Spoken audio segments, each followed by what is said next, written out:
വയനാട് ജില്ലയിലെ ആരോഗ്യരംഗം മോശമാണെന്ന പ്രചരണ പ്രവർത്തനങ്ങൾ ഒരു വിഭാഗം നടത്തുമ്പോഴും വയനാട്ടിൽ പ്രതീക്ഷിക്കാത്ത അത്ര വിസ്ഫോടനമാണ് ആരോഗ്യരംഗത്ത് വന്നിട്ടുള്ളത്. മാനന്തവാടി താലൂക്ക് ആശുപത്രിയെ മെഡിക്കൽ കോളേജാക്കി മാറ്റി. സുൽത്താൻ ബത്തേരി താലൂക്ക് ആശുപത്രിയിലെ ചികിത്സാ സൗകര്യങ്ങൾ കണ്ടറിയേണ്ടതാണ്. അതിർത്തി പ്രദേശങ്ങളിലെ ജനങ്ങൾക്ക് കൂടി ചികിത്സ ലഭ്യമാക്കുന്ന തരത്തിലേക്ക് വികസനം നടപ്പിലാക്കിയിരിക്കുകയാണ് സുൽത്താൻ ബത്തേരി താലൂക്ക് ആശുപത്രിയിൽ. ആശുപത്രി കെട്ടിടങ്ങളും ആശുപത്രിയിലെ സേവനങ്ങളും അത്രയേറെ ലഭ്യമാണ് ഇന്ന് ജനങ്ങൾക്ക്. 1200 മുതൽ 1500 വരെ രോഗികൾ ദിവസേന ഇവിടെ ചികിത്സയ്ക്കായി എത്തുന്നുണ്ട്. മാതൃശിശു സംരക്ഷണത്തിന്റെ ഭാഗമായി 7 നില കെട്ടിടമാണ് ഇവിടെ നിർമ്മിച്ചിട്ടുള്ളത്. OP നവീകരണമടക്കം വയോജന ഭിന്നശേഷി സൗഹൃദ ടോയ്ലറ്റ് കൂടി ഇവിടെ നടപ്പിലാക്കിയിട്ടുണ്ട്. ഈ കഴിഞ്ഞ 5 വർഷത്തിൽ ഒരുപാട് പറഞ്ഞാൽ ഇൻഫ്രാസ്ട്രക്ചർ വൈസും സർവീസ് വൈസും നമുക്ക് ഒരുപാട് മാറ്റങ്ങൾ, ഒരുപാട് വികസന പ്രവർത്തനങ്ങൾ നമുക്ക് നടപ്പിലാക്കാൻ സാധിച്ചിട്ടുണ്ട്.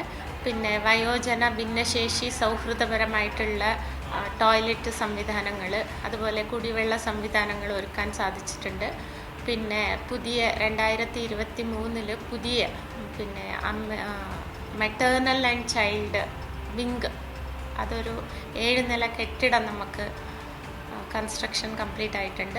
അതുപോലെ OP നവീകരണം, കാഷ്വാലിറ്റി നവീകരണം, അപ്പം ഇങ്ങനെ പല ഇൻഫ്രാസ്ട്രക്ചർ മോഡിഫിക്കേഷൻസ് നമുക്ക് നടപ്പിലാക്കാൻ സാധിച്ചിട്ടുണ്ട്.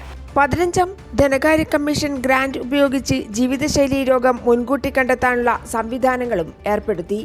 ഡെന്റൽ പോളിക്ലിനിക് അടക്കം സജ്ജീകരിച്ചു. കുട്ടികൾക്ക് ഫിസിയോതെറാപ്പി യൂണിറ്റുകളും വൃക്ക രോഗികൾക്ക് 10 കിടക്കകളിൽ ഡയാലിസിസ് സംവിധാനവും ഏർപ്പെടുത്തി. 5 മെഷീൻ കൂടി ഇതിനായി പുതുതായി ലഭ്യമാക്കും. ഉന്നതികളിലെ അടക്കം കുട്ടികളുടെ ആരോഗ്യ പുരോഗതി ലക്ഷ്യമിട്ട് ന്യൂട്രീഷൻ സെന്റർ പ്രവർത്തിച്ചു വരികയാണ്. എനിക്ക് കുട്ടിക്ക് തൂക്കം കുറവായിട്ടാണ് ഞാൻ വന്നത്. എൻ്റെ കുട്ടിക്ക് എല്ലാം ഇതും കറക്റ്റാക്കി കിട്ടുന്നുണ്ട് ഇപ്പോൾ. ഡോക്ടർമാരുടെ നല്ല സ്വഭാവം, നേഴ്സുമാരും നല്ലോണം നോക്കുന്നുണ്ട് കുട്ടീനെ. ഇപ്പോൾ തൂക്കം കുറച്ച് കൂടി വരുന്നുണ്ട്. 15 മുതൽ 1 മാസം വരെ ന്യൂട്രീഷൻ കുറവുള്ള കുട്ടികളെ ഇവിടെ താമസിപ്പിച്ച് ഭക്ഷണമടക്കം നൽകി ചികിത്സ നടപ്പിലാക്കുകയാണ്.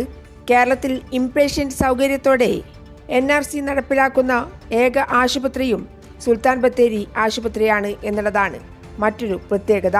മാലിന്യ സംസ്കരണവും ജാഗ്രതയോടെ നടപ്പിലാക്കിക്കൊണ്ടിരിക്കുകയാണ്. വയനാട് ജില്ലയിലെ ആരോഗ്യരംഗത്തെ പലരും വിമർശിക്കുമ്പോഴും വയനാട് ജില്ലയിലെ മികച്ച താലൂക്ക് ആശുപത്രി നേരിൽ കാണേണ്ടത് തന്നെയാണ്.